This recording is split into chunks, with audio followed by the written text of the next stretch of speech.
We'll call the meeting to order. Roll call, please, Renata. Thank you. Adams. Here. Miller. Here. Ettinger. Here. Evans. Here. McEvers. Gookin. Here. Okay, we'll rise for the invocation. Pastor Jeff Reinhardt.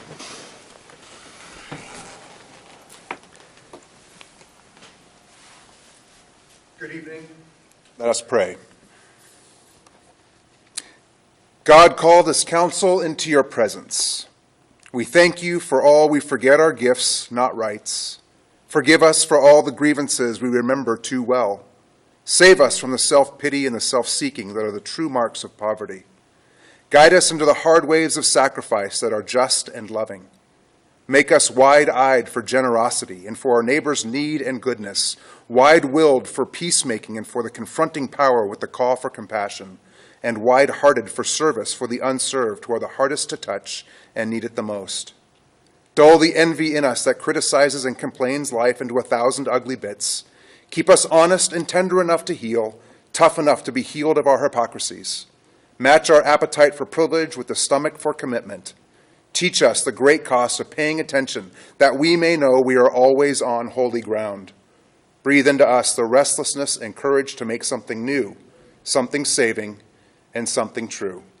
God, guide this council in your ways. In the name of the Father, and the Son, and the Holy Spirit we pray. Amen. Yeah. Steve, will you say the pledge, please?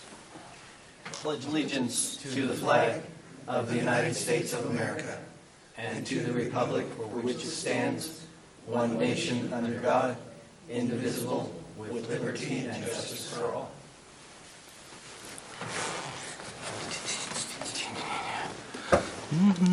Okay, we will move on to the amendments to the agenda. Mr. Mayor, I would like to add one item and move one item on the agenda. The item I'd like to add would be the swearing in of the new police chief, a discussion on that location, which would go under other business, and that's under Idaho Code 67-2343, Section 4C.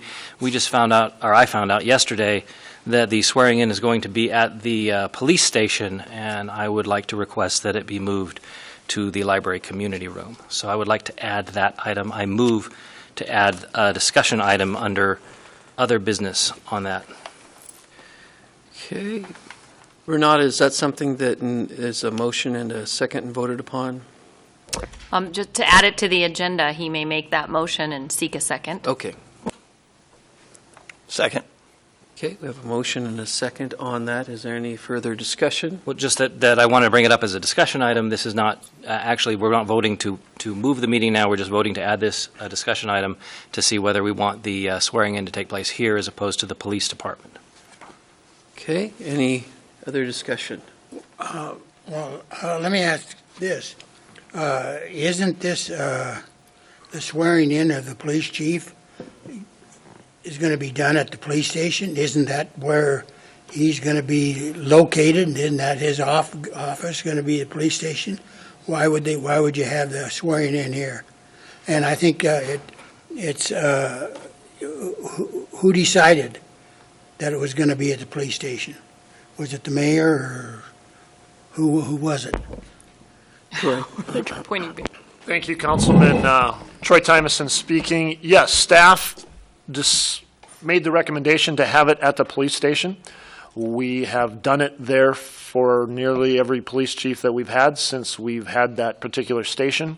We looked at the opportunity to have our police officers there based on a shift change. But I could go on, but again, this is just a vote to put it on the agenda, and I can add more to it. But yes, it was done by staff. Okay. Okay, any further discussion? Okay, so is it just a voice vote then, Renata?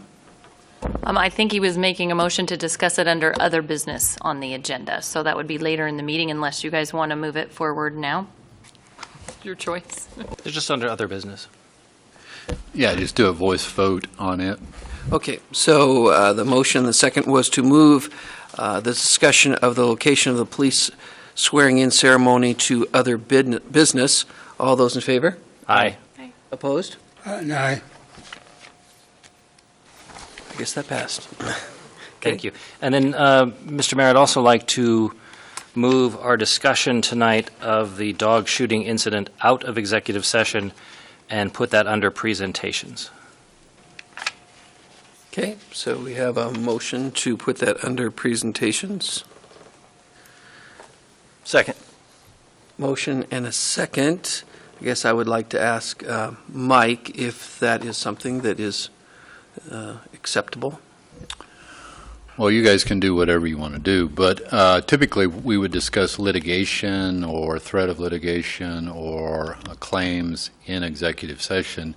I'd be happy to give an update in the regular session here to council and the public about the things that we would typically talk about on a matter like this in public. But I think my recommendation would be to reserve the confidential items to be discussed in executive session. And I would modify my motion to exclude from the presentation any items of litigious or personnel or disciplinary matters from the discussion or the presentation. Okay, is there any discussion on that in the council? Kiki? Mike, are you prepared to give this presentation, or is the documentation that you're working on ready right now? Well, basically, I could give you a short update, and the gist of it is the investigation is not completed. We're getting very close. I could give you some of the details that I'm familiar with, but and that's then you'd kind be of able the to separate status, the if two that's- from, you'd be able to separate the update from the items that we know are already confidential. Well, the update isn't going to be a whole lot more than what I just told you, but I could expand on that a little bit. Okay. Okay, any further discussion? Okay, so the motion and the second would be to move under presentations, Mike to give us a briefing on the dog shooting. All those in favor? Aye. Aye. Any opposed? Okay, so move that. Thank you, Mr. Mayor. Okay, so we will start our presentation by having Jamie Davis from Jobs Plus give us an update on that. Thank you, Jamie, for being here tonight.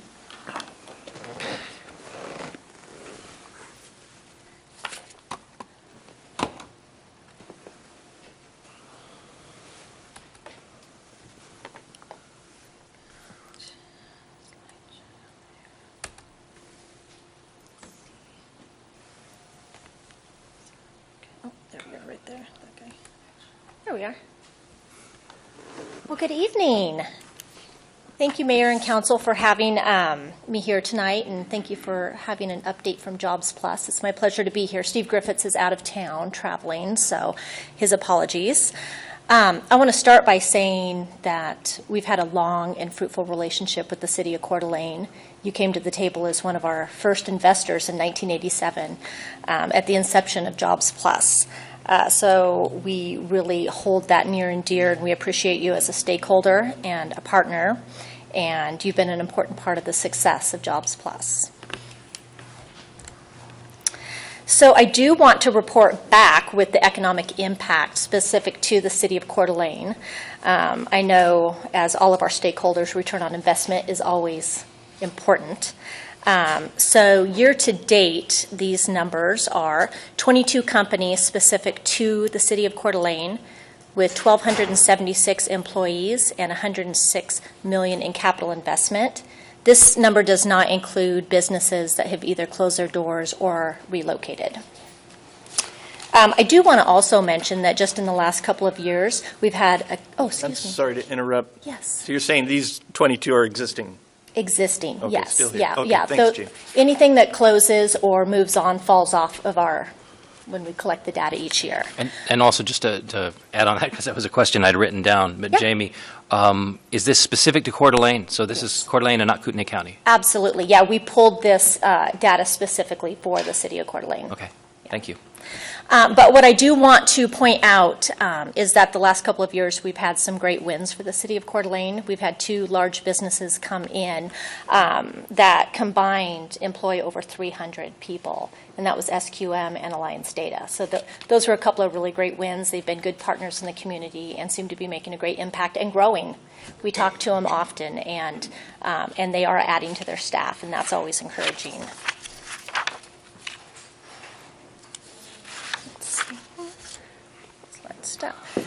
So I do want to talk about just the last 24 months specifically.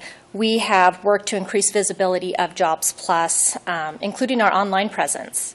We rebuilt and improved our website, partnering with the NIC graphic design students. And I see that Philippe Vallée and one of his students are in the crowd tonight, so thank you very much. Our site is more user-friendly and interactive with video testimonials and company profiles and a Twitter feed. So this year the students were nationally recognized and they received Addy Awards in digital advertising and cinematography for our Relocate to Idaho site. So that was kind of a fun thing to celebrate with them. We have added the social media to the mix with a LinkedIn page and Twitter. And those have been great tools for engaging with prospective recruits and also the local entrepreneurs.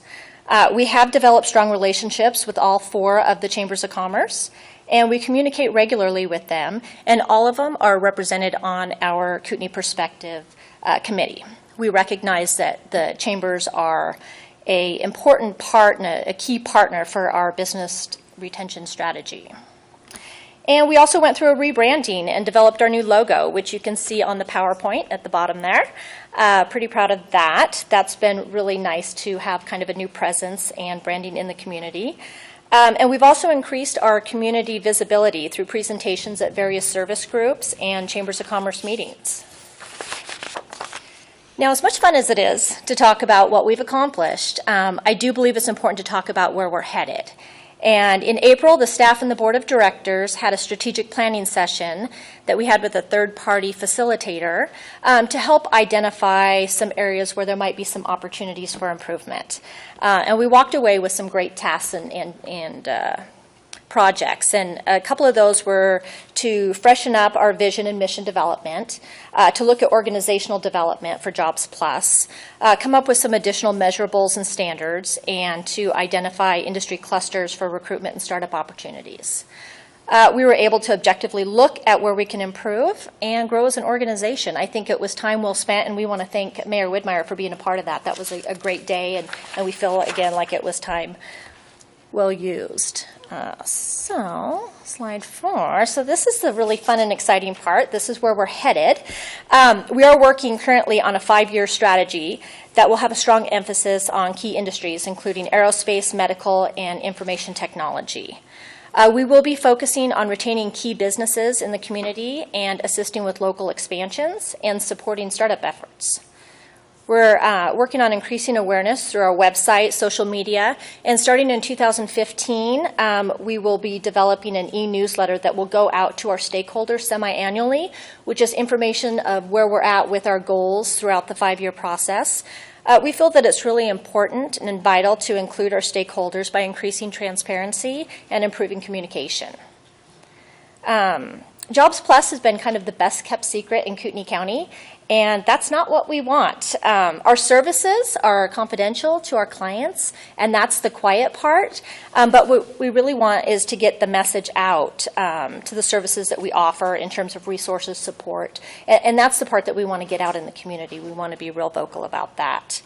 Our goal is also to increase collaboration with all the economic development agencies and resources in the community. The last thing we want to do is be another silo. We don't want to duplicate services. We want to have that collaboration. We want to encourage more of it and all the efforts. I think if we can work together with all of the cities and the economic development agencies, it's going to be a win-win and a little bit more efficient. With the additional focus on expansion and startups, we are proposing and have been talking about additional staff support for our team at Jobs Plus. We're still working out the details on this and what it would look like exactly. But Jobs Plus has always been a 2-person operation, And it worked for a while, but with some of the new objectives and expansion efforts, additional support is going to be needed. The added benefit of this will be creating a bench strength and stability for our organization. So this effort will impact our annual budget. Our operating budget is going to have to increase. We'll have client expenses, payroll, a few capital expenses to start, and we are looking for our stakeholders to support our strategic plan and expanded focus. So at the end of the day, our charge is job creation, and job creation is changing. And we are seeing more growth from local startups, and we need to dedicate focus to those efforts. We really want to work on expanding our existing businesses here, and again, that entrepreneurial effort and startup, we want to dedicate some focus to that. So with that, I appreciate the opportunity to present this evening, and I'd be happy to answer any questions that the mayor or council might have. Thank you, Jamie. Questions, Dan? Thank you, Mr. Mayor. I had a question. So you said you don't want to be another silo. What does that mean? That means that we have seen through our research that there's a lot of duplication of services among cities that they are offering economic development support that's very similar to what we're doing. And so we don't want to just justify our organization. We want to have a little bit more collaboration and communication so that we can say, okay, this is your focus, this is ours. And we have been having dialogue with the cities that do offer those services just so that we can make them aware of what we're working on and what our focus is. But I think that there's some room for improvement there. So what's a silo? A silo is Brain silo. somewhat of a metaphor, but it just means that it would be us kind of being in our own little cocoon, and we would just work on what we wanted to work on, and it didn't matter if those efforts were already being done in the community. Okay. And you want to increase the budget, and I did notice when we had our budget workshop that we had boosted you by 25%. Yes. So, well, I mean, you probably don't know that, but I do. And so, Thank you for that information. yeah. But I just wanted to, and I'm glad you came here because one of the things I was concerned about is like, first of all, I think if we're going to do that, we need to hear from Jobs Plus Absolutely. what's going on and why you need the extra money, and if the citizens of Coeur d'Alene are getting some value from that. And 22 companies with 1,200 people. Now, what span is that over? That is since the beginning of Jobs Plus, so that's been since 1987. What about in the last few years? We could get the very specific numbers, but like I'd mentioned, the last 2 years we've had a couple of big wins with SQM and Alliance Data, but we could get the property tax information and the capital expenses, all of that. We could get that information specifically for you so that those numbers were accurate. And it's your thought that if you expand and hire the more people, you get better visibility and go out and get some of these other companies that would love to move here. Well, absolutely. But what we have noticed is there is a lot of entrepreneurial spirit that's happening in Coeur d'Alene, and we don't want all of that brilliant talent to be our number one export. So we really want to offer some support for those individuals to be able to stay here and build and grow their companies here, because they already get the quality of life. They want to stay here, and we just want to be able to lend support to them like we do when we're recruiting companies. So you're fighting attrition too. Absolutely. Yeah, we just, like I said, at the end of the day, it's about job creation, and how that works doesn't really matter whether they're coming from here or whether it's a company that's expanding that's already here. We want to be able to lend them support to be able to make that happen. Thank you. You're welcome. Questions? Two quick Kiki? things.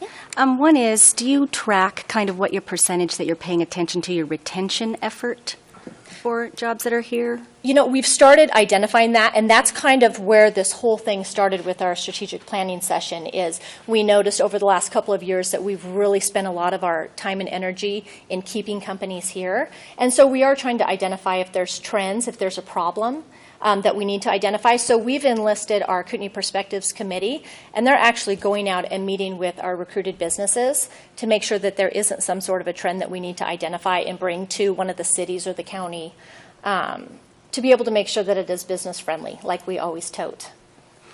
And maybe this question, what is your ongoing efforts in working with Panhandle Area Council?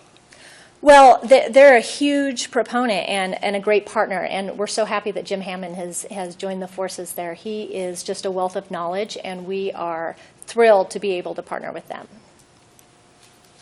Thanks, Jean. Any other questions for Jamie? Thank you very much.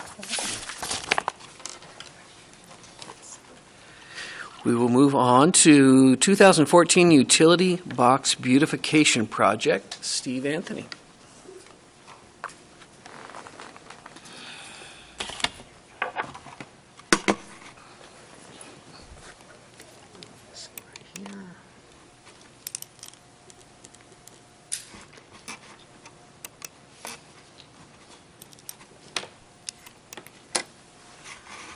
Okay, Mayor and Council, want to bring you up to date where we are on our Signal Box, Utility Box Beautification Program, because in the next couple weeks, you're going to see employees from Cart Wrappers out starting the process. So we thought if you saw somebody out working on utility boxes, we want to let you know what's going on with them. So we plan on starting, probably early next week doing the first boxes. But this program has been one of our more successful programs through the Arts Commission. It's a cooperation between Lake City Development Corporation and our public art funds.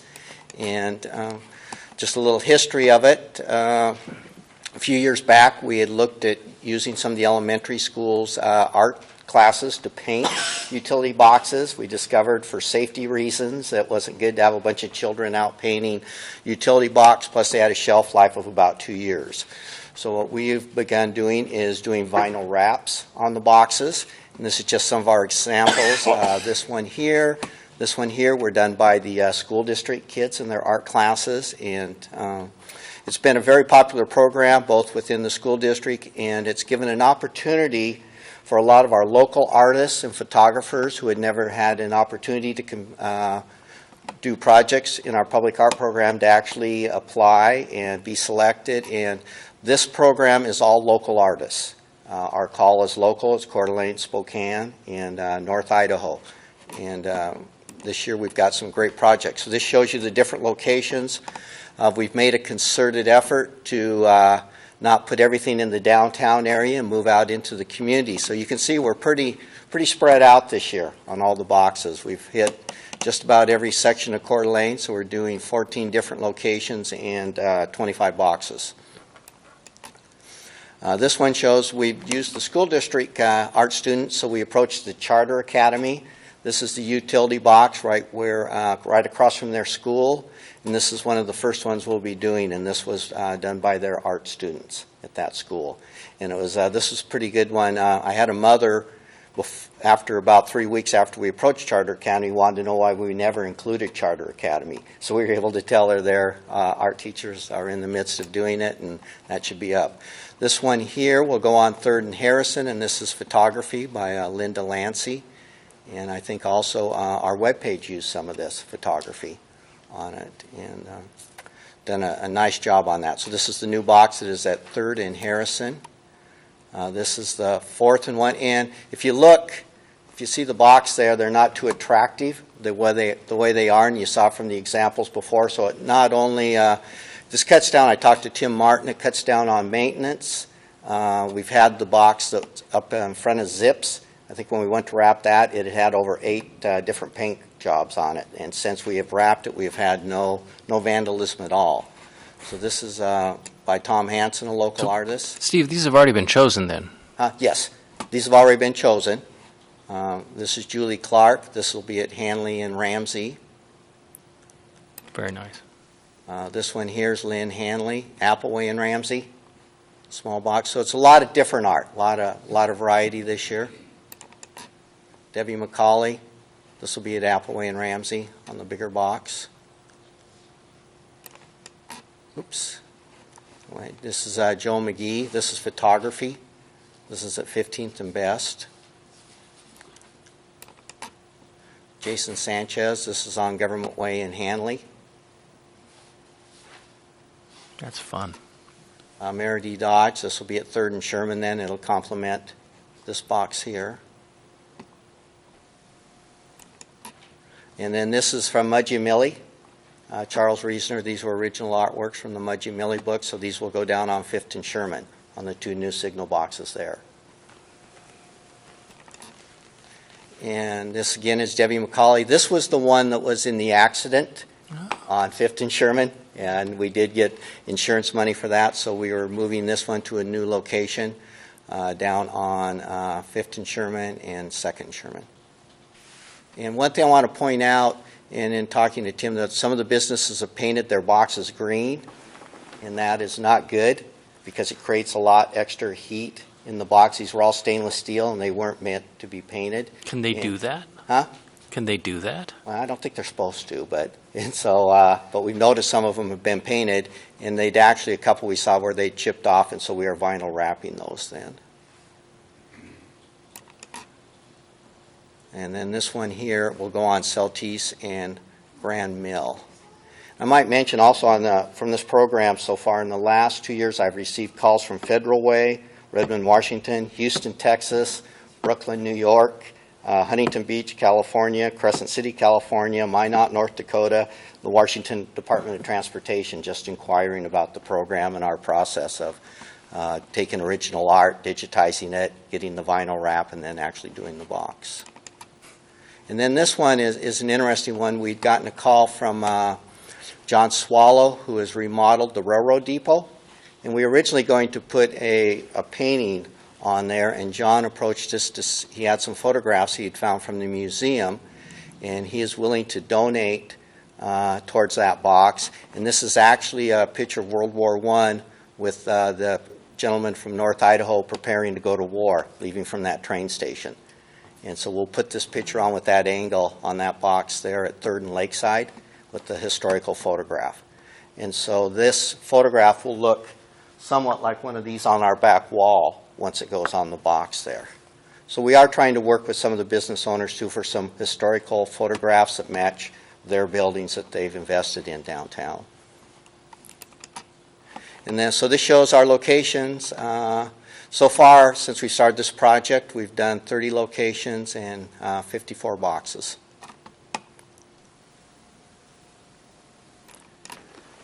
And it kind of shows how we've, the beauty about this one is we've been able to spread these out into the community. We have a couple signal boxes over here on 15th Street that we're working with Canfield and Bora to do those, the schools. And so I think our goal is eventually to have every signal box in town with some type of vinyl wrap on it. And then I wanted to just add one last thing. I'm going to kind of throw in our art currents. As you know, we did sell a piece this year. Dr. Justin Stormo Gibson bought it in memory of his wife. And so then we did replace that piece. And this is the same artist that did Dung Beetle down at the wastewater treatment plant. So this is now on by the shops on 3rd and Sherman. And any questions? Thank you, Steve. Any questions for Steve? Thank you very much. You're welcome.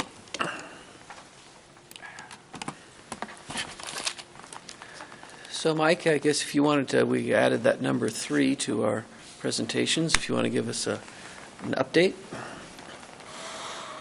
Sure. So as I said earlier, the investigation of the dog shooting, Craig Jones is the owner of the dog, happened at in a van owned by Mr. Jones at Java, I think on July 9th. That's been investigated, still being investigated by our police. I've sat through 3 interviews with Chief Clark, who's on vacation today and the rest of the week out of the state. So he's done a good job kind of explaining what's going on to the news media. I think the fundamental thing is we don't want to wing it on any of the facts and any of the issues that have been raised. And so there have been some difficulty obtaining access to the van to do measurements of the bullet hole, the window, in relationship to the officers involved, the position of those officers, the position of the dog. There's been just a number of issues as you start getting into the details that we want to, like I said, not just wing it. We want to make sure. We had a witness come to City Council meeting a couple meetings ago, or a person who said that she saw 95% of the shooting. That was different than what we were told on the day of the shooting by that individual, so we've been trying to contact her and get a statement from her to see what the deal is, and that has not, there hasn't been a lot of cooperation for that. So I think we're very close to having that completed. The next step is to give it to an internal review board, and that's something that's done typically when there is a shooting that involves some type of harm to a human being. Chief Clark, because of the interest and the sensitivity of this case, has said we need to do one here. So that'll be an internal review with, I think, 3 Coeur d'Alene police officers and 1 or 2 outside. I think maybe the chief of police from Rathdrum will sit on that board. At the same time, we're doing an outside review with a use of force expert who will take a look at this situation. So I know it seems like it's been a long time since this incident.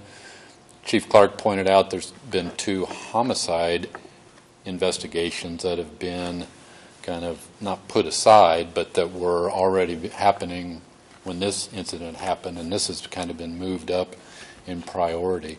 The facts have been captured. Nothing's going to change. There's no cover-up. There's no destruction of evidence. It's just assembling it all into a work product that can be reviewed by the appropriate people. So I would say a couple more weeks, and there will be, I think, a fairly definitive decision about what happened, or more details about what happened on that accident based on the investigation. Okay. Any questions for Mike? Dan? I do. Thank you, Mr. Mayor. So, Mike, you said a couple more weeks until, is that when the investigation's over? I mean, the public wants to know what's going on, and they're getting kind of angry. I know I get phone calls. I assume other councilmen are getting phone calls as well. When is it that this thing is going to be public and that people will know and all these questions will be answered? Do we have any idea? Right. Well, I think I just answered it, when the investigation is completed. And so, again, I know there's great interest. There's great interest in a lot of cases. This one has generated a lot of emotion and interest. As soon as the investigation is completed and the review is completed, all the information will come forward that isn't personnel related. So I know you guys are probably getting a lot of questions. There's been a lot of interest. We've sat down with the media. They've talked to us. It's an investigation.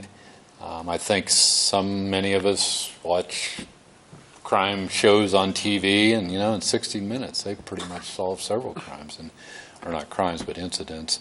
In the real world, it takes time. People go on vacation. There are people that aren't available. There's evidence that, as I said, isn't readily available, and we want to make sure we get it right. So I think the bottom line is we're not going to wing it. We will release virtually all the information as soon as we've completed the review. And so that when the review is done, you talked about another investigation into the shooting that would take place, right? I mean, a review board or something? It's a review. So the world of Not evidence investigation. is essentially captured. Okay. We know there was a dog shot in the van, July 9th, the owner, circumstances. It appears that there's one witness to the actual shooting, and that was the officer. There was another officer present. We've tried to find any other witnesses. The woman that I spoke of has been talked to, but has not been cooperative at this time in talking to us some more. So the universe of evidence, we believe we've captured everything. Now it will be reviewed by a lieutenant as far as, and this is standard protocol, and produce an investigation report of this incident. All the universe of evidence will then go to a review board, and that's standard protocol like I described. And then at the same time, that same universe of evidence will go to an independent reviewer that the city will retain to review that. If I understand this correctly, what is council's role in this process? I mean, does it ever come to us for approval or review, or is this all handled by staff? And that would be according to our policy that council had set. So is that the way it works? Well, like any incident like this, we would look to the police department to investigate it, absent some reason that somebody else should be investigated. So they're your law enforcement, your investigative arm of the government. So they investigate it, gather the evidence, it's reviewed. It's no different than a lot of other incidents, crimes, serious crimes. They're investigated by these same people and ultimately end up in going to court or not going to court, reviewed by other bodies, perhaps even reviewed by a jury or a judge. So council's role is to, in this process, is to, I think, ensure that staff carries through with the investigation, carries through with protocol, follows the rules, and reports to you on the results of that. We haven't completed that yet. So effectively, if we wanted to do something, because people call me and they say, what can you do? And it's like, well, it's a machine and it's running and it's doing what it's supposed to do. And honestly, if all of a sudden we started barking out orders and stuff, then that could interfere with the process that's in place. So really the only thing we can do is looking to the future. We could craft policies or procedures to kind of deal with this stuff in the future. Is that your take on our role here? Yeah. So you rephrase that? could certainly craft policies and procedures that would set expectations for investigations. We've got a new police chief coming in. One of the things we talked to the mayor about is, I think one of your roles is a relationship between the police and the community. And I think that's a good relationship. I think they keep us safe. But can we do better? Maybe. I don't know. But it's something that is a good topic to discuss with the chief of police. So you can set a policy. We want our police department to have a certain relationship. Chief, you're in charge of doing that. And that's the role of council, I think. Okay. And I know a lot of the frustration here is we do have a new chief coming on board.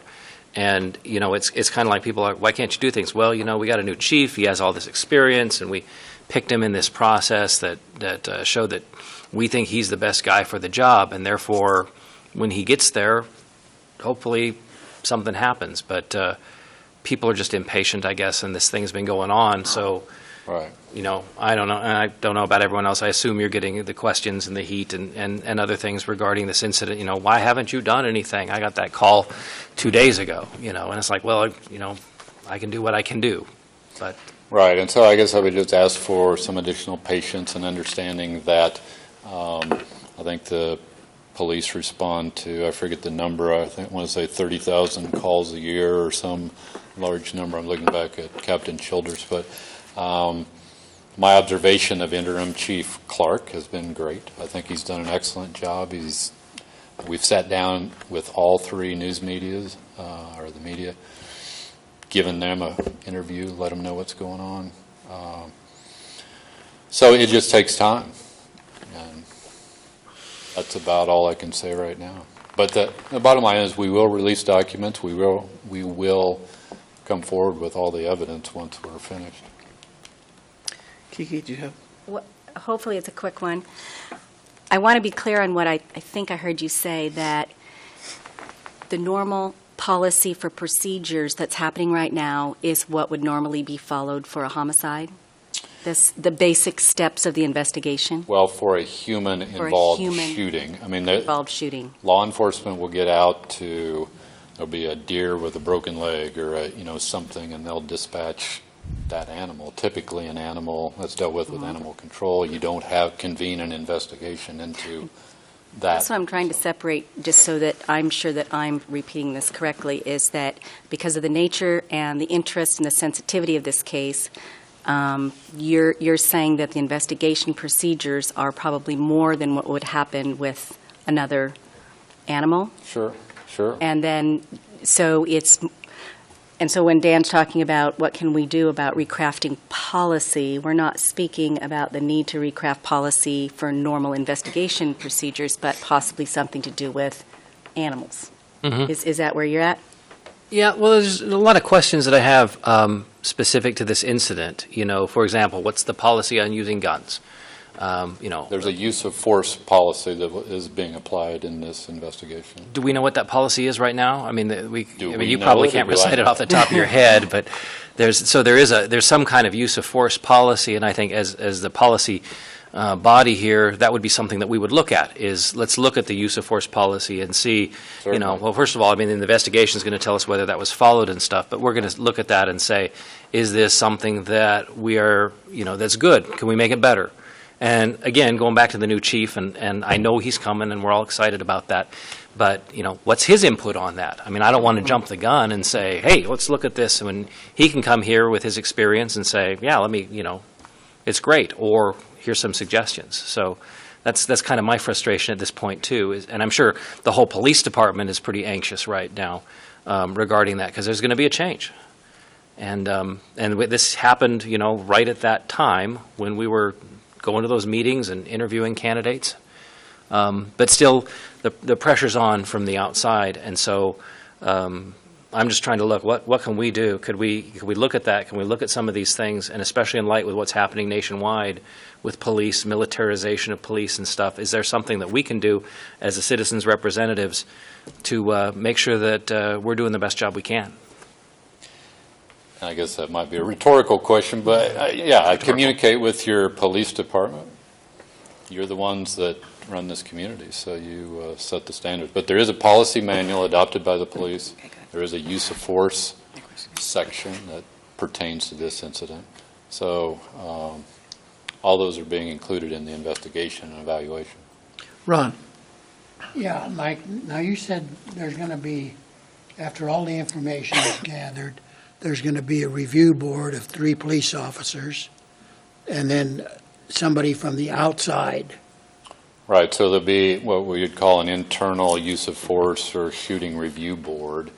And my understanding is that will be a patrol officer, a sergeant or a next level officer, and then I think Captain Childers is on that board. So there will be, you know, a layer of internal management, and then there will be an external participant or 2. I forget, I know 1 at least, and they'll take a look at this.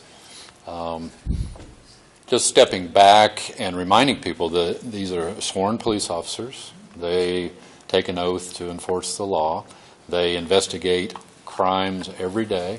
They have detectives that do this kind of work, and ultimately end up, you know, in appropriate cases, people get sentenced to prison and based on their work. So you have a very professional police department, and we're working through what would be considered a critical incident that has, we want to make sure we have it right. Okay, now then going to Dan's question about what, say, our role is in this. Now, if there is something that is found with the officer that can we fire, or does the police department fire, or who does the firing if there is something wrong? How does that work? So we have a set of personnel rules, and we have a procedure for discipline of employees, and that would be followed.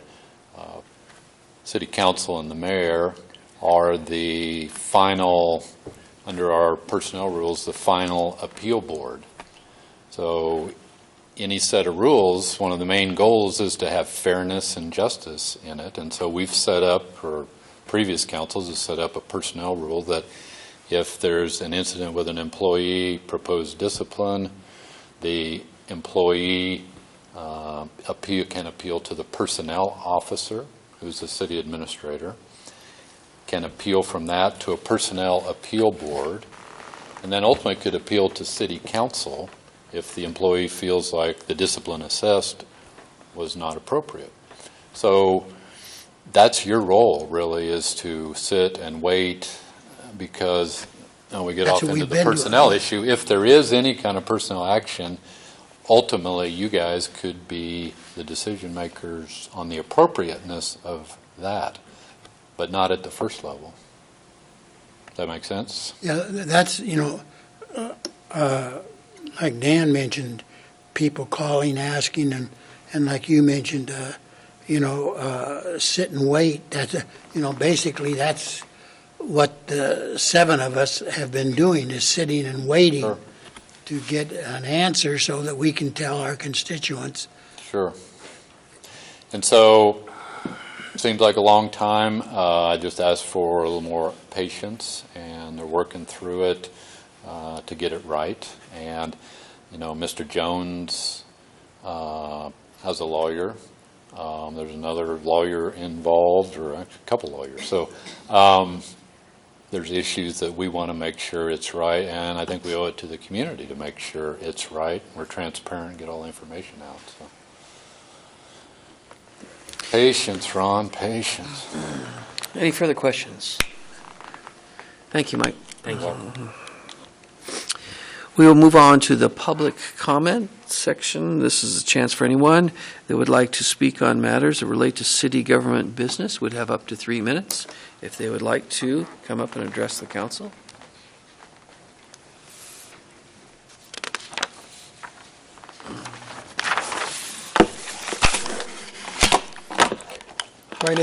My name is Dan English. I live on Belleville Drive in Coeur d'Alene Place, and I certainly didn't realize I'd be following that report tonight, but I wanted to share a recent experience that I've had with the Coeur d'Alene Police Department. I should also disclose that years ago I was a sworn police officer, a juvenile detective with the Sheriff's Office, and actually did my first internship with the City of Coeur d'Alene Police Department and Ken Stuker. About 6 or 7 weeks ago, one morning I went out to my pickup and discovered my GPS had been stolen. I admit I'm not always great about locking it up at night, but I'm better now. I briefly arm wrestled with myself about making a police report, the hassle, but remembered from my own experience how important it is to report crime so that even if the police don't solve yours, it might be part of a larger pattern. So I checked my records and was pleasantly surprised to find out that because I registered my device online, I was able to provide the serial number. So I filed a police report, but frankly didn't expect much hope of getting it back.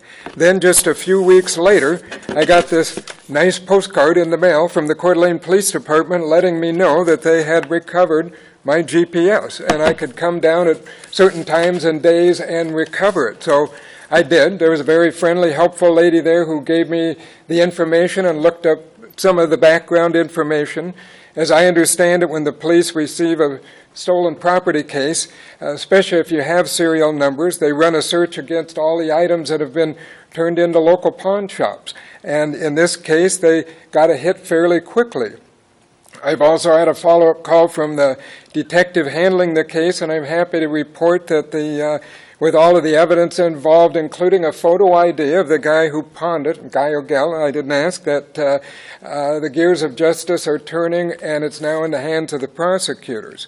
So, bottom line, my point is, while I'm certainly mindful there are much bigger and more sensitive issues out there with police departments right here and across the country, and heard about one tonight, I would also say we shouldn't lose sight of the fact that for every controversial and high-profile situation that happens, there are many, many more instances of solid and beneficial work done on our behalf by the police department, the officers, and the employees.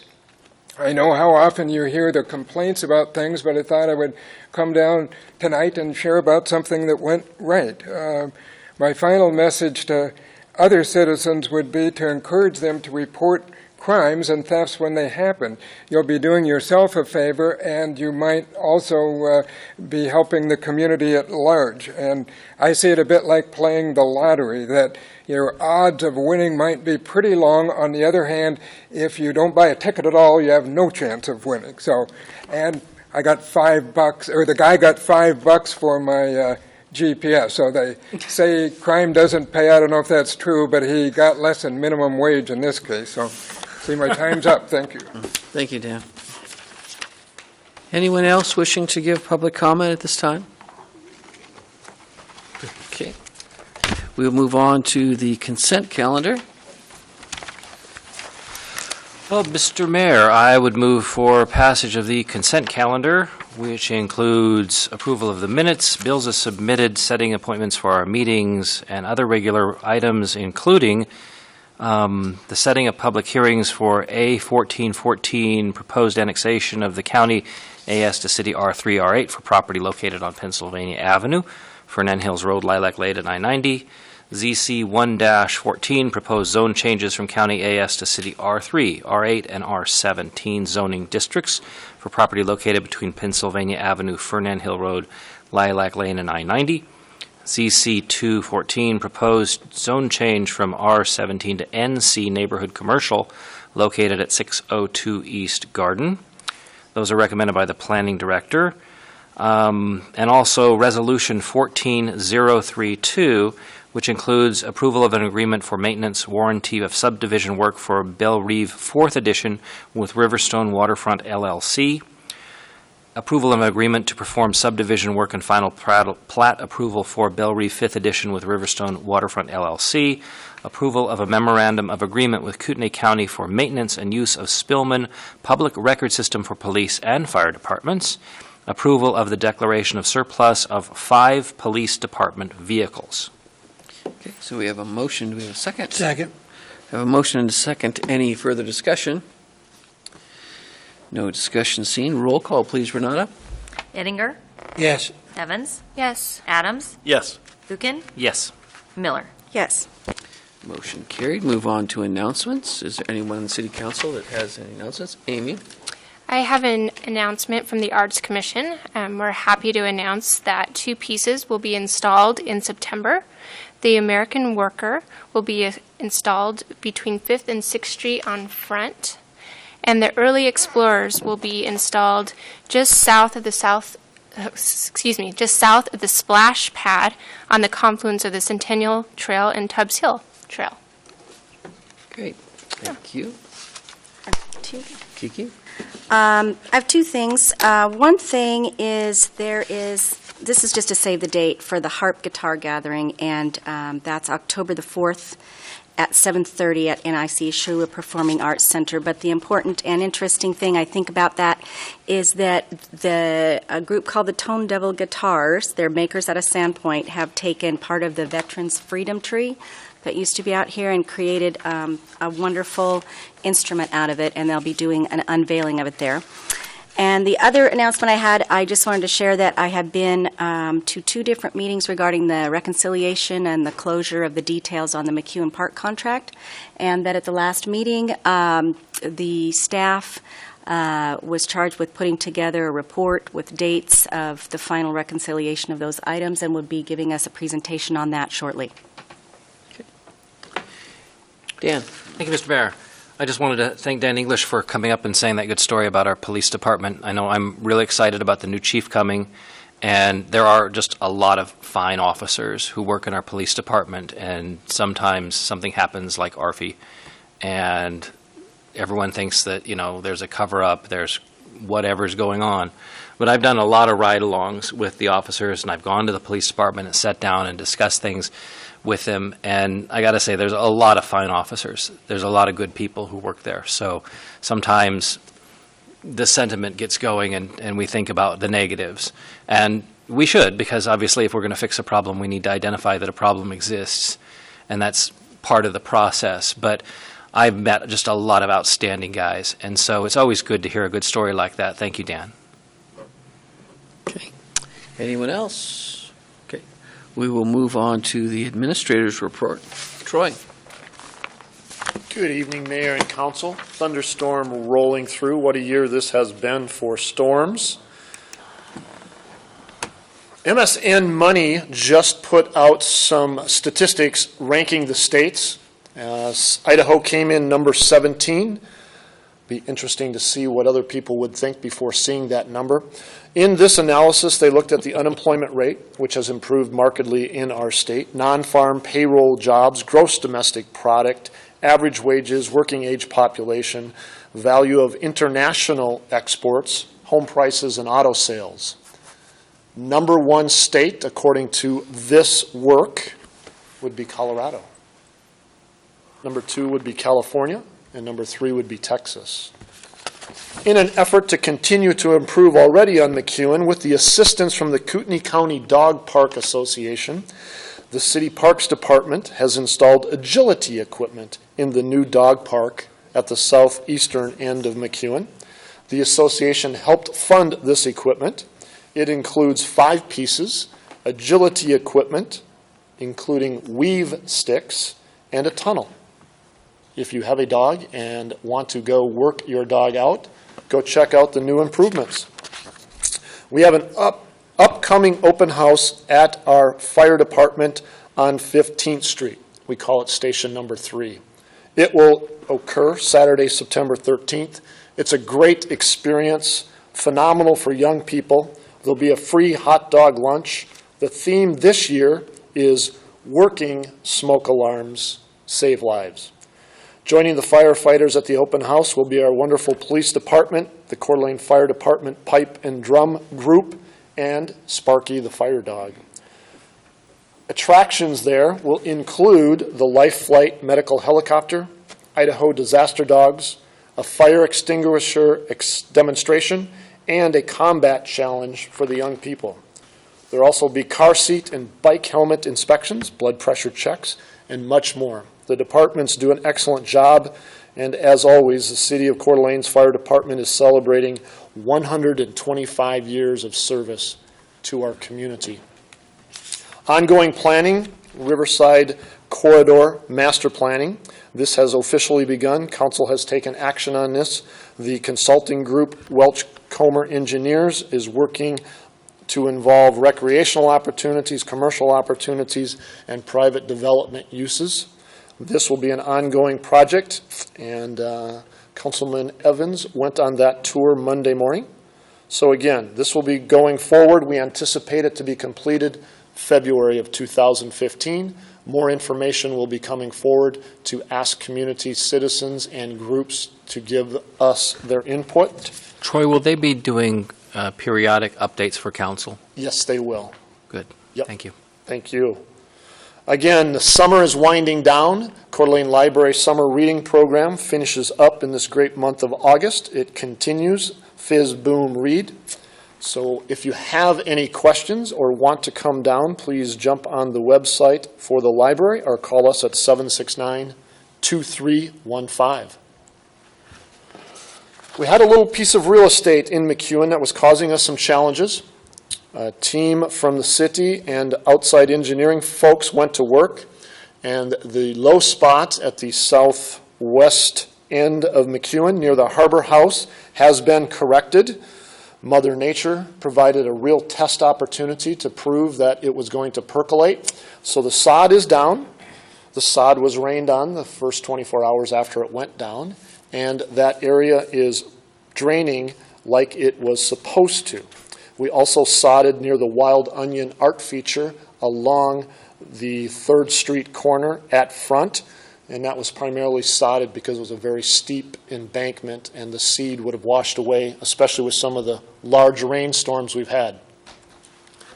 We are recruiting. We are nearly completed with a recruitment for our community planning director. That opportunity has its time frame through Friday of this week. We are looking for great candidates to come forward. We are also looking for and recruiting an assistant city attorney, police officers, temporary grounds maintenance workers, and part-time sports officials. The city's website, under the button job posting, will give you an opportunity to see what we have available and make application. The 19th Annual Mayor's Arts Award is coming forward quickly. We are seeking nominations. We'd like them to be in by September 1st. And our Coeur d'Alene TV committee is looking for individuals that would like to be a part of that. We have an application online for that. We are looking for a citizen at large that resides in our city, a student representative, as well as an alternate. And as always, we have information on our website, and this is the electronic newsletter that's in its 3rd month. We also do surveys off of that, and tonight we have our communications coordinator speaking, so I'll jump right through that one. He will speak on this newsletter as well, And as always, if there's anything that we can do, we have a 24/7 hotline, 769-2220, extension 503. Let us know what we can improve on. That would end my report. Any questions for Troy? Thank you very much. I just wanted to add that Councilman McEvers is on vacation, first vacation he has taken in about 12 years. So it's a very well-earned vacation, so he will rejoin us again in September, but some very deserved time off for Councilman McEvers. So we will move on to general services. Mr. Mayor, this particular item might have seemed a little routine or mundane, but since it does require a public hearing and it is land, I wanted to put it on the agenda in case any of the other council members had questions, and I wanted to thank Mr. Markley for his presentation at General Services and for coming out tonight to go over it again. So, pleasure to do so. Thanks, Jim. Thank you. Tonight we're talking about disposal of surplus real estate. It's at 9th and Locust. Here's a little map that shows the area.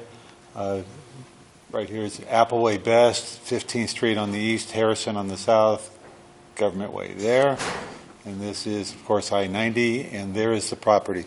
It's right where Locust Avenue dead ends into 9th Street. The background is that this was originally used as a booster station by the Idaho Water Company, which the Water Department is the successor to that. It is currently has been vacant. We do some minor upkeep and maintenance on it, but it doesn't bring us any value to the Water Department. And so we decided to look and see if there was something that could be used for. I approached the other departments to see if there was any department that had some kind of need that they could, some value of the property, and no one had any. So we've come up with a goal of getting it off the city rolls and onto private property rolls. So that's our goal. I have a, excuse me, go ahead. Sorry. I was just going to ask if there's any questions, if we're... Please jump in with a question. I have a zoom in of this map, but it shows some details, part of the tax map. This is the adjacent parcel to the south of our parcel. Here is the parcel in question, and then there's another parcel to the north. And zooming in, our parcel is 50 feet by 50 feet. It's pretty small. Property to the south, you can see that it kind of notches out of it. That is just a little bit over a quarter acre. Property to the north, just a little under a quarter acre. And I've got an aerial shot. Again, here is the subject property. This is a residential neighborhood. There's a duplex to the south, single family to the north, and I think the rest of them around here are single family, I'm not sure, but mostly single family. Okay. So, I'm sorry. Going back to this. If this parcel, if the owner of this property purchased this and combined it, it kind of squares out their property a little bit. They could do detached structures, part of this use, or make a yard out of it or whatever. Same to the property to the north. If it was purchased by them and attached, you could put a shed or a garage or storage building on it. Other properties, if a third party opted to purchase it, they could not put a permanent structure on it. The zoning does not allow that. It's too small. It could be used as a garden space. That's about the only use I see for it. There might be something else. But, and if somebody wanted to have a little Zen garden, they could purchase it and put some plants on it and a bench and sit there. That's about the only uses we see for it. Since the uses are so limited, we feel the value is pretty low, and that is kind of seconded by the tax assessor. They have a placeholder value that they put on this parcel of $1,000. And just to check that, we have an appraiser who's doing work for the city on another project, and we informally asked them if $1,000 made sense on that parcel, and they said, yeah, that's probably about right. So our proposal is to set the minimum bid at $1,000. Idaho Code gives us some direction on what to do, and we are proposing selling it by sealed bid auction, minimum value of $1,000. We would do minimum bid of $1,000. We would do the public notice as required by code. We would also put it on the website, talk about it at council meetings. We may get a press release or two to get information out. I will go and talk to the adjoining property owners directly to let them know that this process is underway. They're the ones that has the most value to them. And again, our goal is to get it onto the public roll. So we would do that. And so the action we need is for the council to declare the property surplus, to set a minimum value, $1,000, and set a public hearing. That would be September 16th. And the resolution in your packet, 14033, does all those things for you. So if you approve that, you've done all the action that we're asking for. And with that, I would be happy to address questions. Questions? Dan? Thank you, Mr. Mayor. So, Mr. Markley, this property came to our attention a while back because some neighbors were complaining that the weeds were growing up, and they said, that's owned by the city. And we're like, oh, it is. And so you guys went out and cleaned it up and made it all pretty. So this is the same piece of land. It is the same parcel? Yeah. Are there, thanks, good, we're getting rid of it. We did a master plan for the water department a while back. Did they ever bother, it was part of their stuff to look at any of the surplus property? We did not include that in the comprehensive plan. And we have a couple of small parcels. We have one that has a tiny tank on it that we haven't used since '74. It's in the Nettleton Gulch area up on the hill, and a few others. And we have some larger ones that we just would love to get rid of, but that was not part of the comp plan. You're thinking of Honeysuckle, the Honeysuckle well where we own the big triangle? That one, we can see some potential use for that. We would hold on to that. The specific one I'm thinking about is over by Niter and Fruitland.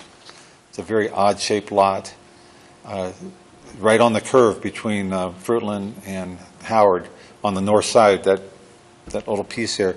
We originally got that to put a production water well on, and the material turned out bad for that, so we own that. And we've looked at various opportunities. We've tried to find ways to do something with that, but nothing's panned out. Okay, glad you're looking at it. Thank you. Yeah. Thank you. Ron? Jim, what about, you mentioned about a garden, but what about a neighborhood garden? Have you talked to any of the residents up in that area? Because like they've got the one that Marshall Mend donated that property over there on Garden, and Garden and Ninth or something like that. And then another thing too, what about some churches? Maybe donating the property to the churches for a garden, neighborhood garden. I would love to see that happen. I don't know that the Idaho Code would allow us to give it away. If there's a way to help that happen, we'd be happy to do that. But I'm pretty sure the Idaho Code, my understanding of it, and I'm not the attorney, but my understanding of it is that we have to set a minimum value and go to a public auction. Mike, could you weigh in on that? That's correct. Basically, it talks about trade. We have latitude to trade property, but otherwise that's the mechanism for disposing of surplus property. We could lease it to somebody for 100 years or something like that, but I don't think there's a process just to give it away. Maybe we should sell it to the school district for $750,000. I'll second. I'm in. Count me in on that one. Okay, any further questions for Jim? Can I add a comment back to Ron? Maybe if there's a group out there that would be interested in that as a result of this discussion we've had, maybe they'll come forward and they can make some sort of proposal. That would be great. Mr. Mayor, I move for approval of resolution number 14-033, declaration of surplus property at 9th and Locust. A motion, do we have a second? Second. We have a motion and second. Any further discussion? No discussion seen. Roll call, please, Renata. Evans? Yes. Adams? Yes. Gookin? Yes. Miller? Yes. Ettinger? Yes. Motion carried. Steve? Mr. Mayor, next item is, Idaho language re-up in Jeff's contract. And I know Ron wasn't able to make the general services meeting. Amy was, was voted on unanimously to go ahead and do that for Mr. Crow, and Amy gave her accolades as well as myself, and just wanted to make sure that the other council members were able to do so as well if they so chose, or if they had any questions. Any questions? Okay. I guess I would like to add that I think that Jeff does a outstanding job, and we are very lucky to have him doing this broadcast. I'm not saying that because he could cut us off at any time, Makes you look good. but he is an ultimate professional and does a great job. I don't know. Second that. So we will be looking for a motion. Mr. Mayor, I move for approval of resolution number 14-034, approval of an agreement with Jeff Crow, DBA Bunkhouse Media, for operation of CDA TV. Second. We have a motion and a second. Any further discussion? Yeah, Mr. Mayor, I think that Andy Finney does a pretty good job, too. I think that they both He's waving. do very good jobs. I agree. And I was just going to add, I talked to Mr. Gridley, or sent an email out, and this does not need to go out to a competitive bid. This is a contract for professional services. Mr. Crow is highly skilled, and therefore we are allowed to redo this contract without having to go out to bid. And even if we did, I mean, I don't think anyone could surpass the professionalism that Jeff brings. Okay, any further discussion? No discussion seen. Roll call, please. Adams? Yes. Gookin? Yes. Miller? Yes, although my monitor isn't working. Uh-oh, we'll get on. Not Jeff's fault. Ettinger? Yes. Evans? Yes. Motion carried. Communications update. Keith?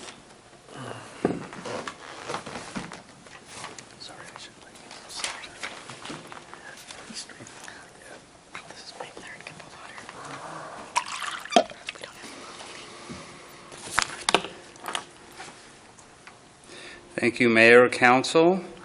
It's a pleasure to be before you. This will be a brief update. Since the city created a full-time position of the communications director in March of 2012 or 14, I've been proud enough to serve that role. And I was charged with three basic responsibilities, well, numerous responsibilities, but the three I want to focus on now are the establishment of a newsletter, which has been very successful in broadening our communications efforts. It's also been the task to create a new logo. We've always wanted a logo, and you see the logo here, and that's what I'll discuss first. And then also with not only help, but the assistance of Councilwoman Kiki, she has helped create a city poll that I'm going to explain too. And Kiki's done very well on that. So I will start with the poll and explain the process on the poll, on the logo. So the logo, this is what our logo has looked like for the past 20 or 30 years. And when I started here, I had heard that the process had been, going on, and nobody could really find out what they wanted with the logo. So we wanted to find a new logo, but how do you do it? So what we did was we networked with, or partnershiped with, the North Idaho College graphic design students, and we got them to work during their summer on their own time. And these North Idaho College students developed their own logos. We had like 19 students, like I said, on their own time, developing their own logos, and we got all these, we got lots and lots of creative, talented stuff. And so we narrowed it down to 3, and I'm going to show you the 3 that we narrowed it down to. This is not the winner, but this is one of the 3. We thought, you know, for other reasons, we thought this wasn't the strongest one. So this is one that we had narrowed it down to, just so you see. And this was created by, as you see, NIC graphic design student Nathan Dressel. Maybe Philippe can help me on that last name. Dressel. And then the second one was this one. We also like this one, created by Eric Greenwood of North Idaho College. And then the one we landed on, and I should say this is an internal process that involved, the mayor was involved in this. We had several internal pieces. Renata was involved with this. We had several people involved, and we circulated it citywide. But the one we ended up with initially was this. So we liked this, and then what we heard was that the line through the Coeur d'Alene would make it hard to see. So we went through many generations of this to see how can we make it better and even more clear. And again, the public participation has been awesome in this, both through the media and online. So what we did, we said, well, you know what, we like this, Darcy. Darcy Gross is the designer of this, and graphic design student with Philippe's class. And so we took it to this, and we said, we don't want the line through there. So she gave us several representations of what it could be, not only the image, but the verbiage. We kind of thought, you know, Idaho is unique. Not a lot of people live in Idaho, so we went with Idaho. So we moved through the process, and this is going month after month, very carefully thought out. And we ended up with this. We wanted Idaho in the process, or I mean, as part of the image. We wanted the mountains, and I've heard 80% positive feedback. The negative feedback I've heard, or not negative, but the questions I've heard is, does this really represent Coeur d'Alene? What makes it unique? And, you know, my response to that would be, Coeur d'Alene is unique, but we have lakes, mountains, and trees, but we need a clean image. We need a clean image that represents Idaho, that shows who we are. I think the state of Idaho is really important as well. So we came up with this. She had a river before Darcy did, and we turned it into a lake. So we've been, you know, almost 80% happy with this. So this has been a process that's been going on since March. So I wanted to present it to the council, which I have previously, and I know you all have seen this. We had made minor changes since you last saw it. We lowercase the of on city of, and we made some other minor changes. But at this point, I would welcome either the council's input, and if not now, you know, through visiting my office or through email or even community input on what they think, you know, about this so far. It wasn't an overnight process. It was something that developed over time and with the talent and dedication of Philippe's class. Okay. So I would welcome any comment or feedback, or invite you to email me personally. Okay, any comments on the logo? Yeah. Thank you, Mr. Mayor. So Keith, you and I had sat down and discussed this in your office, the process and everything. You mentioned there was public involvement. What was the public involvement? The public involvement was basically through the heads up that we had. By public involvement, I mainly mean that we wanted to keep it in the city. We didn't want to divulge anything that was not going to be released. So maybe public involvement wasn't the best term. The public involvement was the council involvement, the city involvement. We sent it to all 352 city employees to get their feedback, to see what they thought about it. So before we finalize anything, which this has not been finalized, that's, you know, what it was. And it has been released on a blog site, a local blog site, and through the Coeur d'Alene Press, and looking for feedback. And we got feedback through both venues. Mm-hmm. So we did have public involvement through those venues. Thank you. several months ago, under the previous mayor, I had sat down and discussed that the whole concept of branding and how the city needed better branding. We have so many logos, we have different letterhead, we have different, business cards. I mean, Ron's cards were made in the 70s. And you haven't gone through them all yet, but all the business cards look different. And then on the side of the car, of the police cars, we have one logo, and then the side of some of the trucks, we have a different logo. It's like we need to enter this universe of branding and discuss how can we present the city so that it looks consistent. So we have the logo there, and that's been around a long time. And I even heard that was designed by a school kid, and I don't know if that's true or not. But it was just that in the whole process that we've gone through with 2030 and, even our public art, we have a lot of public involvement. I mean, when we did the big art pieces out on McEwen and elsewhere in the city, generally they do maquettes and they set them up in the library and people get a chance to provide feedback. And it seemed like this was missing on this thing, feedback. And you don't have to get feedback, of course, because obviously your job is to provide, communications. This fits under what you do.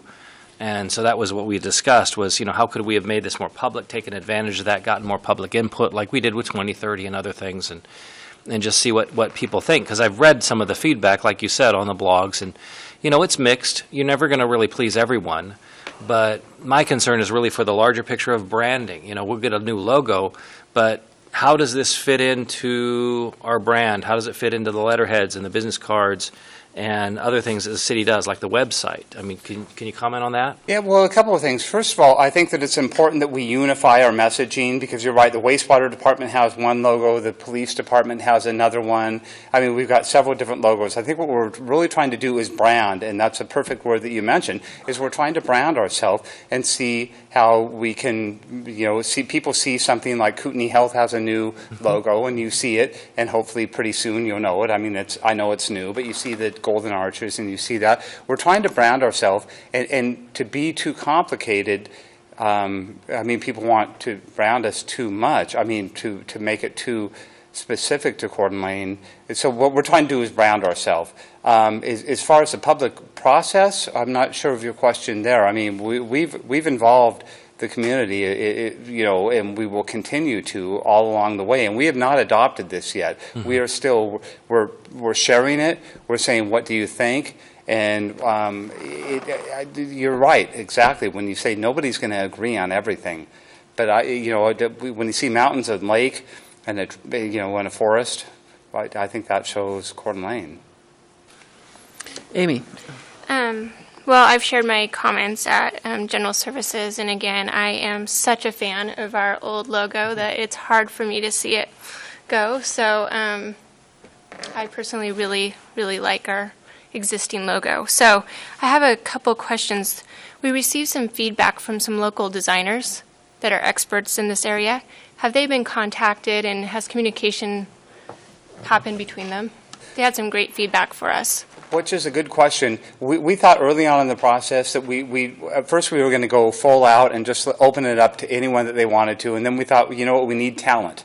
We want talent and maybe involve students. So what we did through the process was go to the graphic design students at North Idaho College who have developed they did Jobs Plus's logos. They're award winning. They've done a lot of work. So we thought we don't want to keep it wide open, and so we didn't open it wide up. We went straight to work with North Idaho because these are students that are talented and they're dedicated to their position. So we went to them. I love that we did that. I guess my question specifically is, after we released the image, the logo, we received some email feedback from local designers offering their assistance and thoughts on our current constructive thoughts, positive thoughts actually, on our logo. I don't know if those have been shared with this designer to be taken into consideration. I haven't to do with the font. I haven't seen those. If they've been on Facebook, I monitor all of that, whether it's been on Facebook, and there's been a lot of feedback on Facebook. And as I mentioned, 70 to 80% has been positive. A lot of people have constructive criticism too. So as far as other designers saying they wanted their piece of it, I haven't heard from them. No, okay, so I will forward those. I think maybe just council and mayor received those emails, so we can forward those to you for your review. And they were very positive and just offered a few suggestions and professional input, so. Yeah, I'd like to see them. My comment. Kiki? Hi, Keith. My comment is one, I've worked with Mr. Valet and his group before, and great program, great group of people out there. Logos are subjective. People like them or hate them, depending on whatever. We can go around the room on that. I'm more interested, are you the one who will be managing a budget to implement this? Because a logo's not a brand. A brand is a campaign, which is a much larger product. And so has there been any discussion about where the money to implement a new logo would come from and who's going to be responsible for that? That's actually a great question. I should have mentioned it during my report. What we plan to do with this logo is phase it in. So in other words, when business cards run out, when letterhead runs out, as vehicles age, we don't want to do this overnight. I mean, it's just too costly and it's too much for taxpayers. Right now, what we want to do is implement over a period of time. I don't know what that is. No, we don't want to do just, I think that Kootenai Health is an example, kind of did it overnight. We're not in the position, I mean, we're relied on by taxpayer dollars, and we don't want to put that burden on them. We want to implement this slowly, and we want to make sure that the community supports the logo before we do that. So just to follow up on that, so basically we're using existing budgets. So when we go to reprint something, exactly. I don't see any, unless Mr. Timeson could comment differently, I don't see any. It's the transition over a period of time.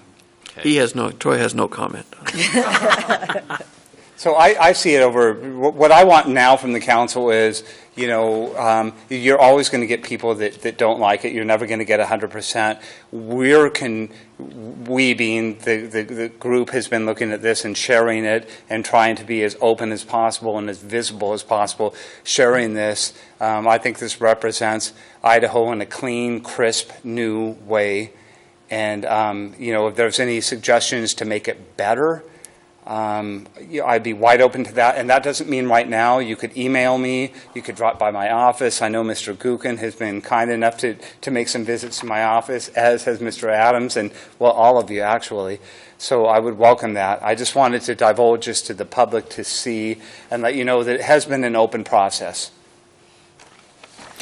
Okay, we'll move on to the next one then, Keith. All right, and I'll be brief on the rest of this. I wanted to let you know, and this is all about Kiki Miller. We have a new city poll that, well, I Was mean, the it poll was her about idea. Kiki? It was her thoughts. Don't tell me the results on that. So this is a good thing, Kiki. So we have a new city poll, and you can access it. Before I tell you about it, I think I neglected during general services to tell you how you can get to it, and that is through cdaid.org.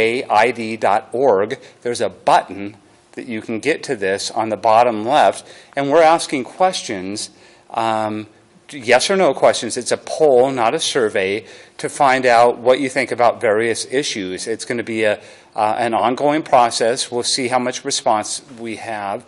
I can tell you that our first question was, do you support more dog parks? Because we've got a new one at McEwen Park, and it's been very popular. I've been down there and shot a lot of pictures of it, and we have new agility equipment. So we want to hear from the people and what they think about various issues. And so we've got the dog park as number one. And if you can see, it's hard to see. The poll so far says, do they support more dog parks? I think it's about 66% yes and 33% no.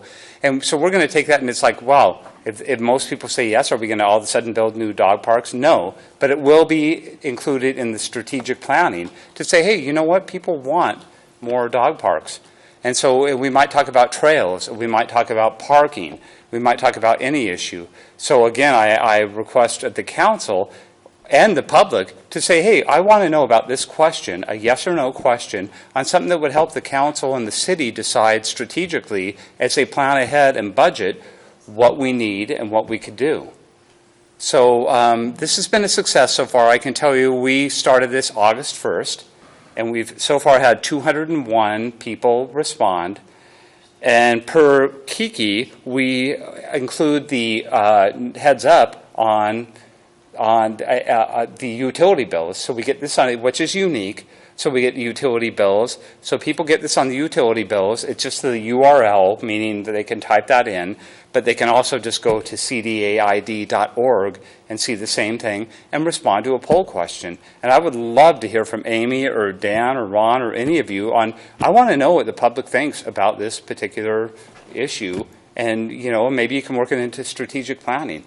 It'd be helpful to know something that we can change or make different. We could have do you like polls, yes or no? And your answer would be? I don't know. So I have to say, since you said this is all about, I'll tell you how this started, is that there are many ways to engage with the city. You can call the mayor, you can read the newsletter, there's a group of people who like Facebook, there's some who just like blogs. You can read letters to the editor and write your information in there. One of the unique things the city has, obviously, is we can reach out to our customers by giving them a direct message that's on their utility bill. And so I thought it was really important to reach out to some of those folks who don't engage in that other type of communication. And once they see that regularly, they can come to City Hall and log in their poll, or they can call to log in their question. And it's not a survey, it's not an opinion. It's basically a monitoring tool so that when we go to strategic planning again, we can say, here were the questions that were given in the last year, and the percentage of response and the percentage of yes, no, that was, as a guiding factor for us to have more information from what possibly a broader base of the community thinks than the normal group or the people who engage in other methods of reaching us. So the other thing I really loved about this is that it was really inexpensive to do. There was nothing but a small amount of staff time and Keith and I working on it. So I thought it was an easy way to put something together without affecting our city budget. So hope to hear back from a lot of people on their input on city service type questions. So thanks, Keith, for your work on that. It was done quickly, and appreciate more input later, and I hope it's a great program for all. Right. And I appreciate it. And I think that it is a success that we've had 201 people. I mean, a lot of people don't see the utility bill or go there. And so they for forgot to put 201 it out people on half the to utility respond, bills the first time. chalk Wasn't it up that as a right? success. Keith, wasn't it right that most of the utility bills that went out the first time didn't get the message out? Exactly. So it was the second phase. So So we it's might really- even see a better response Yeah. next time. So we did have Wasn't a good 201 so test. far, so we're hoping for better. And then finally, and I'll be brief on this, we do have a city newsletter now that we implemented 3 months ago. Our third version just went out, and I just want to say briefly that it's been a great success. We do Amy Ferguson in administration helps me greatly, and she tracks this. And I had a lot of stuff, but I'm not going to share any of this. But I will tell you that our open rate on our city newsletter, we have almost 300 people that get it, and that number continues to grow. Our open rate is 52%, and the industry average for municipality is 22%. So we're more than double. And you know what, I will candidly say that's because we're new and people are kind of seeing it, but I'm still thrilled with that. And the click rate, meaning once they open it, they click and they say, I want to read this article. We've got an 18% rate there, and the industry average is 3%. So people are reading the newsletter. We're broadening our message and helping to be transparent. And it's not just, we're spreading whatever news that we can. And to subscribe, I'll end with this. People can go to cdaid.org. It's a simple URL, and then just click on the button that says newsletter, and they can subscribe. And it's only one newsletter. It's no junk. It's no city stuff. They just get our newsletter once a month, and that's it. Any other questions for Keith? Thank you very much. Do we need a motion on anything? So, do we need to? I don't think so. We have on here. You know how to proceed with the news. Oh, so we do. We're not to have a motion and a second.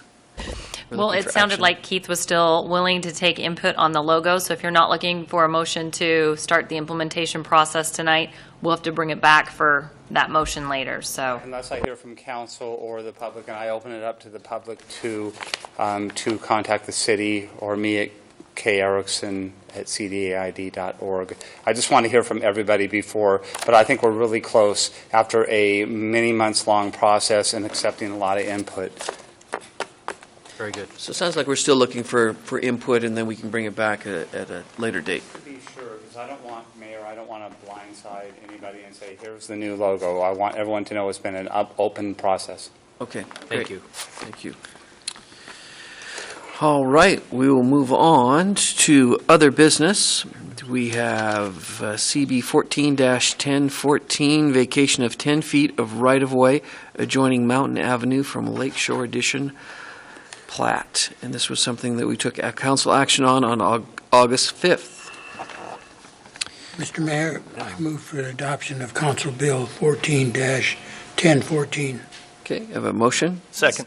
Motion and a second. Any further discussion?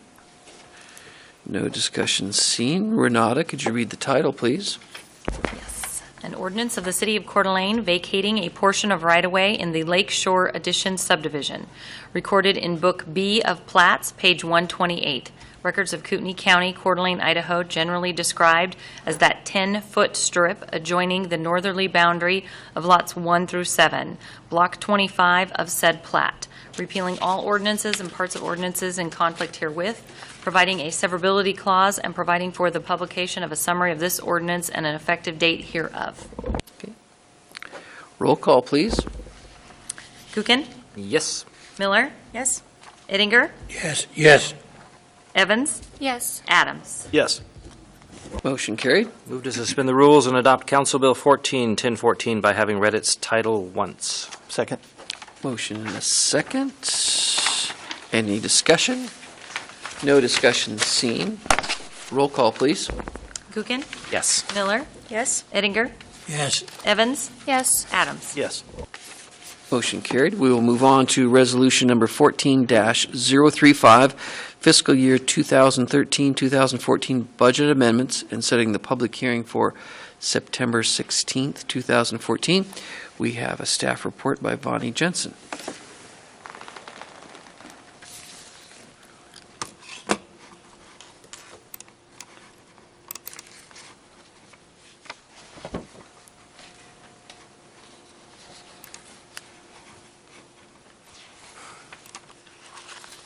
Good evening, Mayor Woodmeyer and City Council. I have only good news tonight and only one slide.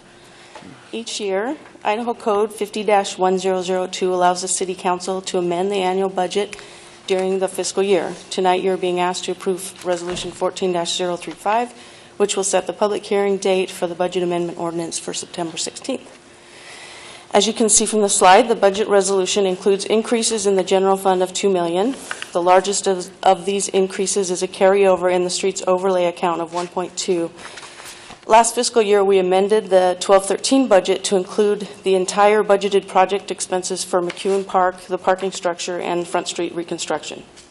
This current amendment is the amount of expenses budgeted in fiscal year 2012-13 that were not paid by year end due to the ongoing construction that has been completed this fiscal year. So this is basically a carryover from the last fiscal year.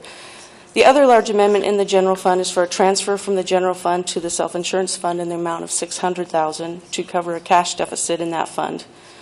This resolution also includes new grant expenditures in the amount of $19,000 in the general fund and library fund, a new vehicle for the police department that was purchased with funds from the school district in the amount of $51,000, a separation payout in the amount of $47,000, a re-roof project for the Memorial Field grandstand of $21,000, and overtime and constant manning increases in the fire and police department of $104,000. Other amendments proposed outside of the general fund and library fund include $2.1 million in the wastewater fund for a carryover of the 5C1 tertiary treatment project, $1 million for the Front Street project between the resort and plaza shops, $150,000 to the self-insurance fund for claims, and $40,000 in the sanitation fund. Fiscal year 13-14 began with a general fund balance of $6.4 million, which was 20% of actual expenditures for that fiscal year. If revenues come in at the amount estimated for this resolution and every dollar budgeted is spent in the fund balance at the end of this current fiscal year, the fund balance would be 4.7, which is 14% of current year budgeted expenses. So that is our worst case scenario. That would be if we basically stopped collecting revenues at this point in time and we spent every dollar we budgeted. So more than likely, fund balance at the end of the fiscal year will be close to 5.6, which is 17% of budgeted current year expenses, due to the budget savings resulting from vacancies in personnel and revenues coming in higher than expected. So we are asking you tonight to approve resolution number 14-035, which sets the public hearing date for the amendment to the 2013-14 budget. Do you have any questions? Questions for Vonnie? Dan? Thank you, Mr. Mayor. Okay, so if I understand this correctly, because I was looking over this and I'm like going, oh my God. And because it's like 6.8% of the whole budget. So the engineering overlay carry from fiscal year 12 to 13, that was one of the overlays that was put into the McEwen project. So there was two, if I recall. There was the first year, and then they did one the second year. This is the second year one. This isn't a new one. No. This is just because the what was, so last year when we amended the budget, we put the entire project in the budget. Right. And then this year, we only budgeted the $650,000 that we normally budget for overlay, not knowing how far along they would be on the project and how much they would have spent.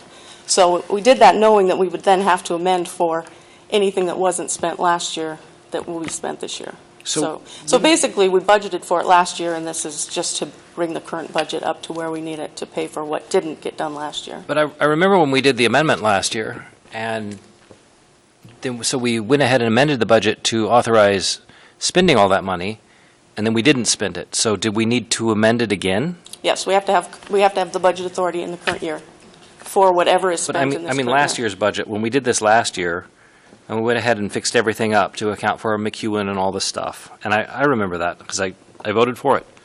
But do we need to undo that? Because if we amended it to account for all the spending last year and we didn't spend it last year, does that mean things are out of whack now? No, we have to have budget authority in the year that we expense it.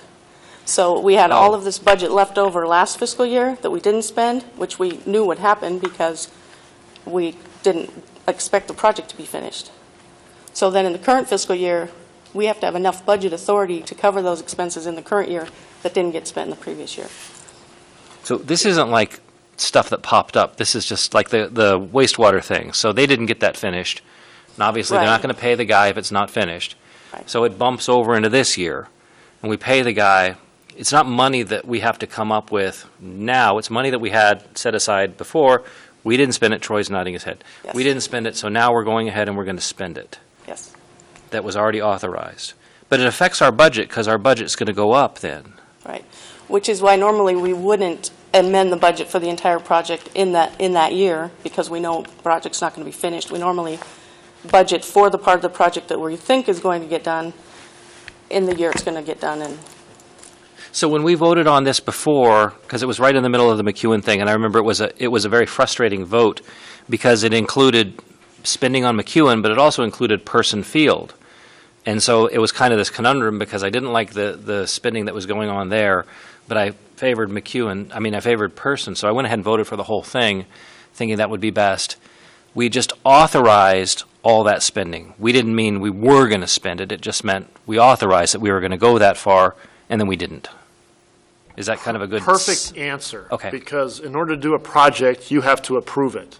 We came to you with the anticipated expenditures on McEwen, and we wanted your approval to spend that money. We didn't know that we knew when we'd spend it, but we had to get that done at that point to continue to move forward. So your answer is correct. We're capturing it here because now that money has been spent.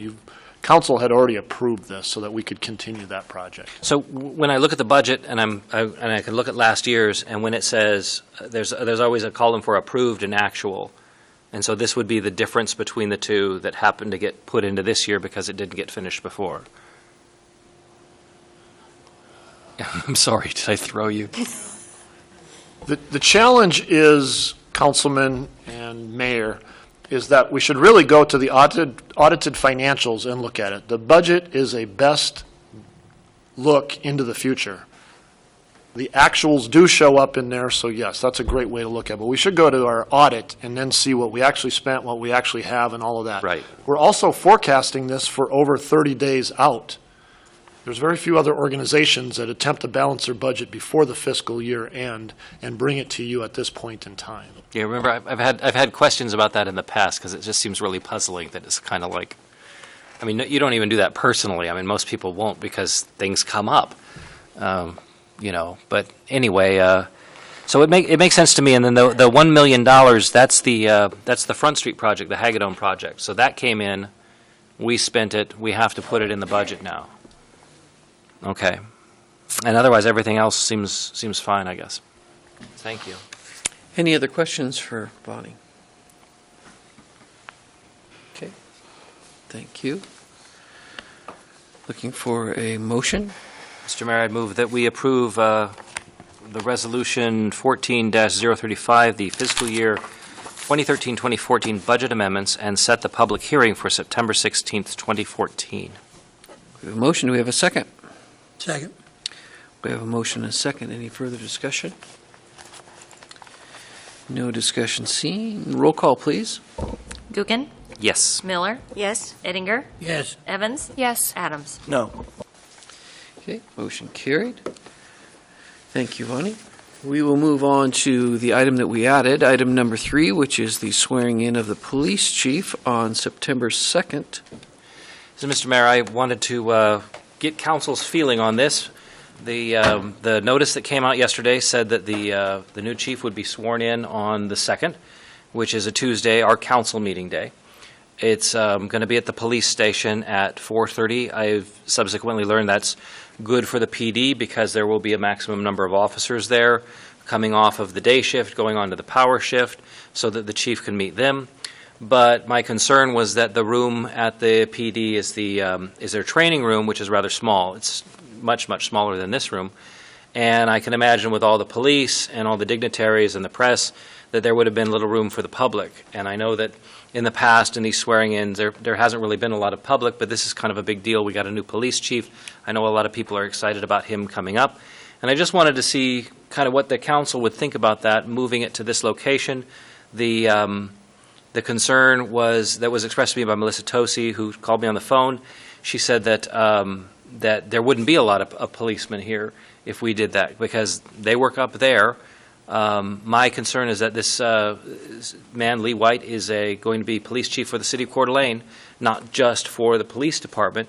I know there's also some concerns because, well, Renata has to swear him in. She's the clerk, and then she has to come on down here to do the council meeting. If I decided to attend it as well, and I know other council people, and Mr. Mayor, you'll probably be there as well, that's even more people who have to boogie on down here. And I was also told, just to give you all the facts here, that there was an issue with setting up the room. So this room has to be configured and set up for the council meeting, and that would throw that process off. I didn't think that was a big concern because I didn't think that, I think doing it earlier is an option, but I really don't know all the moving pieces on that. So I just wanted to see what council would think if they wanted to make a formal request that the swearing-in be done here. Okay. Discussion?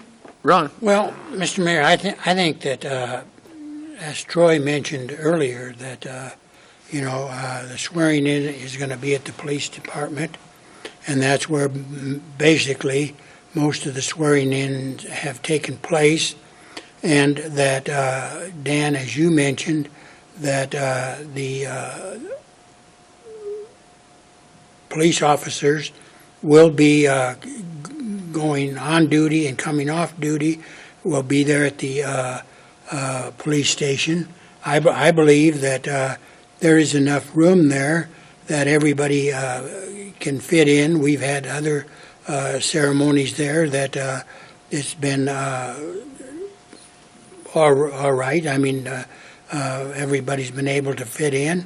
And like I say, he's the police chief. That's going to be his home, away from home. And so I think that it would be keeping it at the police station. As Troy mentioned, this is staff, I guess, recommendation that it be done at the police station. And I'm sure Renata can get back here to the library community room, and I'm sure that those of us that attend can get back here in plenty of time to attend the council meeting. So I think that what we should do is just leave it as is, leave it at the police station. Steve? Oh, Mr. Mayor, thank you. Dan, I was intrigued by your motion. That's why I seconded it. Wanted to get the rest of the council's input. The room is tiny. I went to an award ceremony there, and it was packed, and it was hot, and there's no place for me to sit, and you either, I don't think. So as far as the room goes, there isn't enough room there, Ron. So I think this being a little bit more high profile than perhaps, not to diminish Chief Longo's chiefship, just in light of a lot of things that have happened here, it seems to be a little more high profile.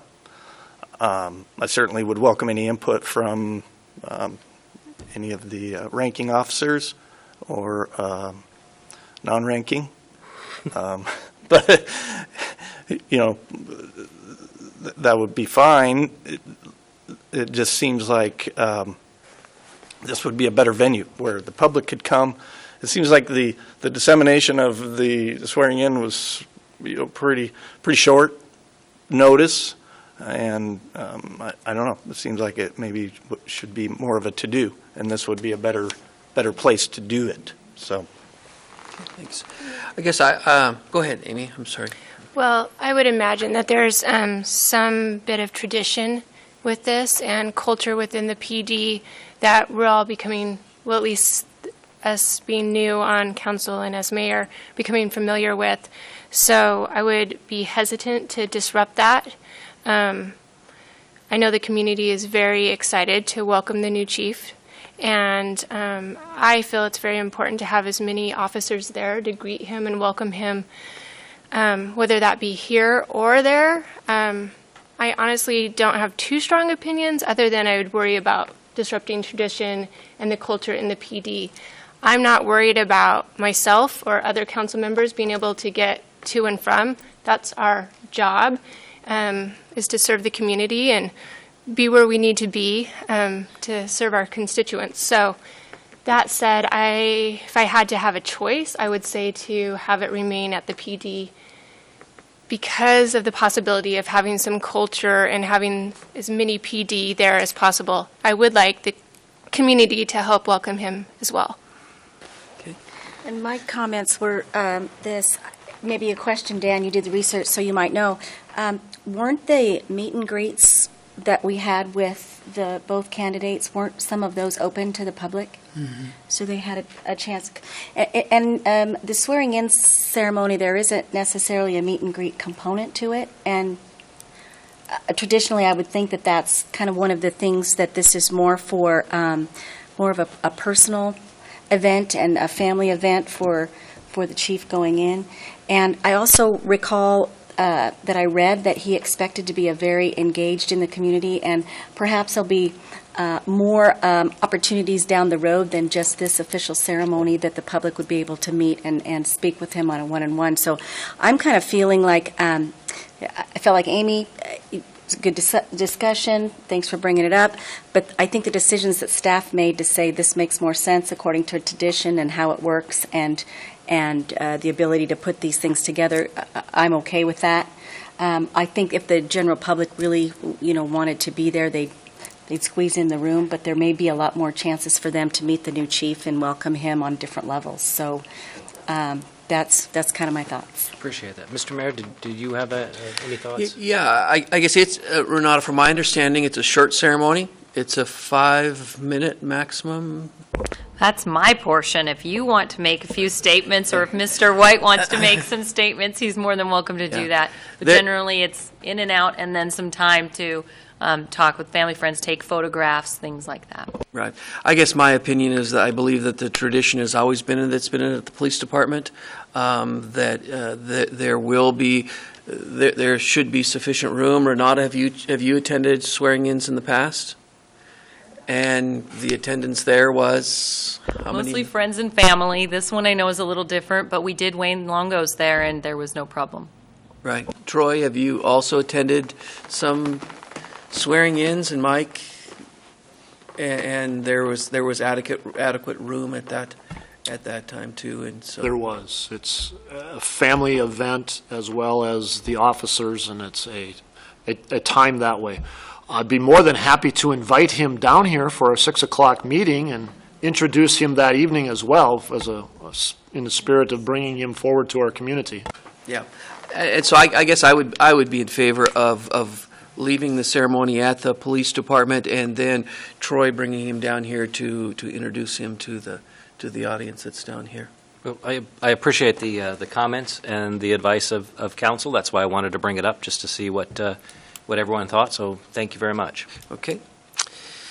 Next, we will see if we have a motion to move into executive session. Well, I will make a motion under Idaho Code 672345, Section 1, Subsection B, to enter into executive session to consider evaluation, dismissal, or disciplining of, or to hear complaints or charges brought against a public officer, employee, staff member, or individual agent, and under subsection F, to communicate with legal counsel for the public agency to discuss legal ramifications of and legal options for pending litigation or controversies not yet being litigated but imminently likely to be litigated. Roll call, please, Renata. I'm sorry, I didn't catch the second. Excuse me. Second. I'm sorry, Steve. Thank you. Miller, Yes. Evans, Yes. Adams, Yes. Gookin. Yes. Okay, we will move into executive session.